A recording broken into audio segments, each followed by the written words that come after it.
السلام علیکم دوستوں، کیا آپ جانتے ہیں کہ آج ہمارے مدارس کے خلاف ایک بار پھر ایسے قوانین بنائے جا رہے ہیں جو صرف تعلیم پر نہیں بلکہ ایمان اور ہماری آنے والی نسلوں پر بھی براہ راست اثر ڈال سکتے ہیں۔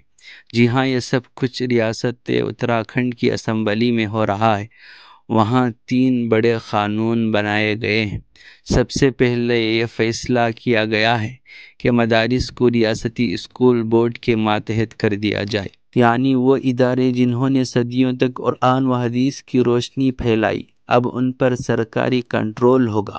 سوچیے، اگر نصاب بدل دیا گیا، اگر ماحول بدل گیا تو پھر مدرسہ مدرسہ ہی نہیں رہے گا۔ دوسرا قانون یہ ہے کہ مذہب کی تبدیلی کو جرم قرار دے دیا جائے، یعنی اگر کوئی اسلام قبول کرنا چاہے تو اس پر قید اور جرمانہ ہوگا۔ دوستوں، یہ دراصل ایمان کی آزادی پر براہ راست وار ہے۔ اور تیسرا قانون یونیفارم سول کوڈ، اس کے ذریعے مسلمانوں کے اپنے شرعی قوانین جیسے نکاح، طلاق اور وراثت کو ختم کر کے ایک عام قانون نافذ کیا جائے گا، یعنی ہمارے خاندانی معاملات میں بھی مداخلت ہوگی۔ دوستوں، یہ سب سن کر ہمیں اپنی تاریخ یاد آتی ہے۔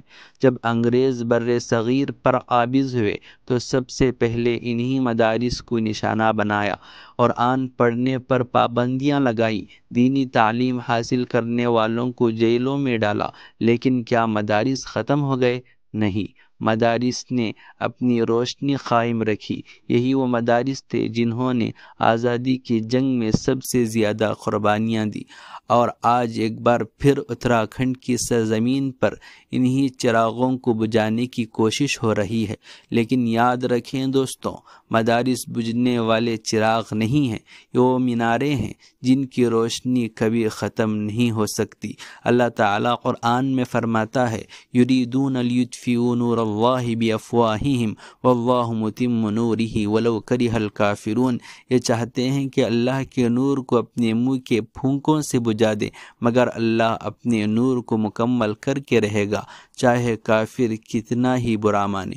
دوستوں، اب سوال یہ ہے کہ کیا ہم خاموش رہیں گے یا اپنی پہچان، اپنے دین اور اپنے مدارس کے تحفظ کے لیے کھڑے ہوں گے؟ اگر آپ چاہتے ہیں کہ یہ آواز زیادہ سے زیادہ لوگوں تک پہنچے تو اس ویڈیو کو ضرور شیئر کریں اور اپنی قیمتی رائے کمنٹس میں ضرور بتائیں، تاکہ ہم سب ایک دوسرے کو بہتر رہنمائی دے سکیں۔